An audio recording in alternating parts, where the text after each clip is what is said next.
Hello, and welcome to a new episode of Things That Go Bump in the Night. This is JC Bratton coming to you from her Zen room in San Jose, California. Today's episode is going to be similar to the last episode. I'm going to do a reflection piece on an article that I've written for Mystery and Suspense magazine. The reflection piece is going to be on Obsession and Horror, the Female Stalker. Now, back in Season 2, Episode 2, I gave some highlights regarding the various stalker types, but this time around, I'm going to go into more detail explaining each of the stalker types and the corresponding cinema fictional character. So, sit back and relax, and I'll be right back with that information.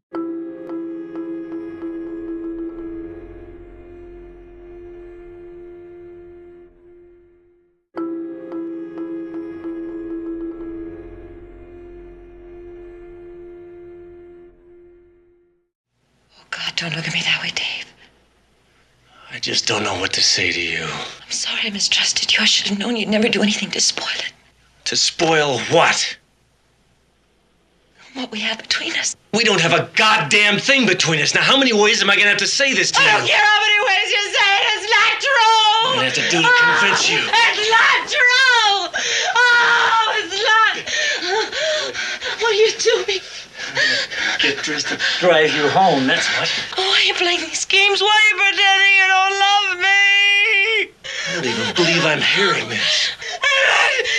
But I love you. You haven't got the vaguest idea what love is. We don't even know each other. So that was a clip from Play Misty for Me, which is a 1971 horror film starring Clint Eastwood. He starred in it and also directed the film, and it was one of the first movies that featured a female stalker. Well, when we think of stalkers, the typical image is a male hooded figure lurking in the dark.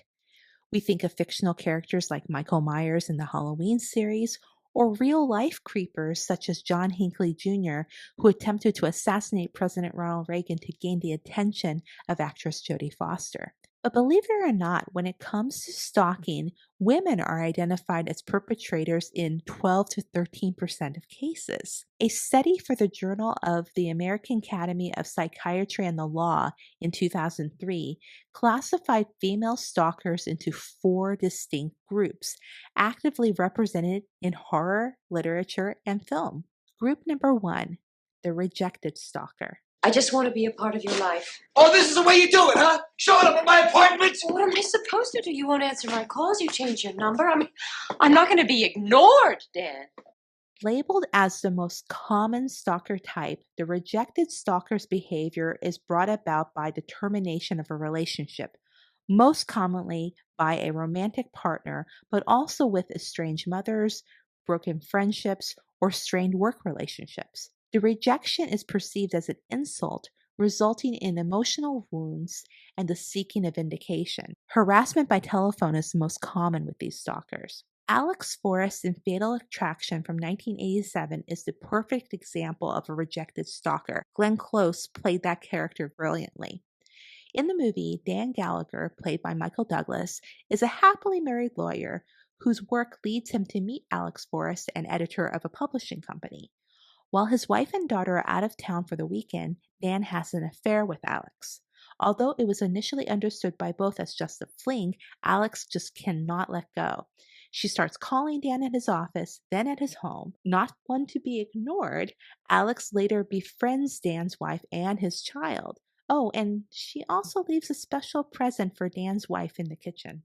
Group number 2, the intimacy-seeking stalker. Hi, it's Lisa. Sorry you missed me. Leave me a message after the beep. You listen to me. You know exactly who this is. You came into my house. You touched my child. You think you're crazy? I'll show you crazy. Just try me, bitch. Another large group, the intimacy-seeking stalker, has the desire for intimacy with someone that they have identified as their true love. They believe they are loved or will be loved by the victim. Often they focus on someone of higher social status. They typically fall under the diagnosis of delusional disorder, erotomaniac type in the DSM-5. Along with the rejected stalkers, this group tends to be the most persistent over time.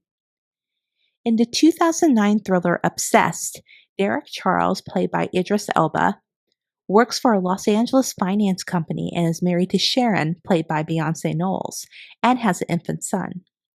While Derek is at work, he befriends a temporary worker, Lisa Sheridan, played by Ali Larter.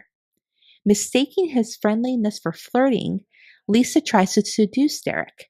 Although Derek repeatedly rejects her, Lisa continues to make sexual advances on him. At the company holiday party, in his car, in his home. Little did Lisa know that Sharon wasn't exactly a passive little mouse, leading to the ultimate catfight. Group number 3, the incompetent stalker. I've been waiting since 6 o'clock last night to hear from you. I've been worried sick. I'm sorry, I guess I just didn't think. No, you didn't. And there's such a thing as a phone, you know? Incompetent stalkers lack appropriate social skills and knowledge of courtship rituals. These stalkers do not believe that their feelings will be reciprocated, but they do feel they are entitled to a relationship. They attempt to establish a friendship, and their advances are usually crude and insensitive. They are oblivious to their victims' disinterest or distress. Incompetent stalkers often have stalked other victims before. Single White Female is a 1992 American psychological erotic thriller film based on John Lutz's 1990 novel called SWF Seeks Sane. Bridget Fonda plays Allie Jones, a young woman who seeks a new roommate. She finds the plain and awkward Hedra, also known as Hetty, played by Jennifer Jason Leigh. Both Allie and her boyfriend Sam, played by Steven Weber, become the object of Hetty's dangerous obsession. Hetty begins impersonating Allie and even seduces Sam. Obviously, this doesn't end very well, especially for poor little Buddy, the puppy that Hetty buys for Allie. Group number 4, the resentful stalker. I'm your number one fan. My name is Annie Wilkes. Number one fan. Yes, that's right. I'm also a nurse. Lastly, we have the resentful stalker. Their behaviors are meant to distress or frighten their victims. In Meloy and Boyd's study, half acted on grievances against people, while the others were generally disgruntled and chose targets at random. In addition to the rejected stalker group, these stalkers were most likely to threaten their victims. The perfect example of a resentful stalker is Annie Wilkes, played by Kathy Bates in Stephen King's Misery. Annie is an obsessed fan of best-selling romance novelist Paul Sheldon, played by James Caan. She rescues Paul after a near-fatal car accident and begins nursing him back to health, until she realizes he's about to kill off her favorite fictional character, Misery Chastain. A sledgehammer, a typewriter, and a gun all play pivotal roles in this unforgettable tale of obsession. Well, they say that hell hath no fury like a woman scorned. Well, maybe it's time we should take this to heart. Female stalkers are a force to be reckoned with in the horror genre. So, gentlemen, if a woman asks you to Play Misty for me. you'd better if you know what's good for you.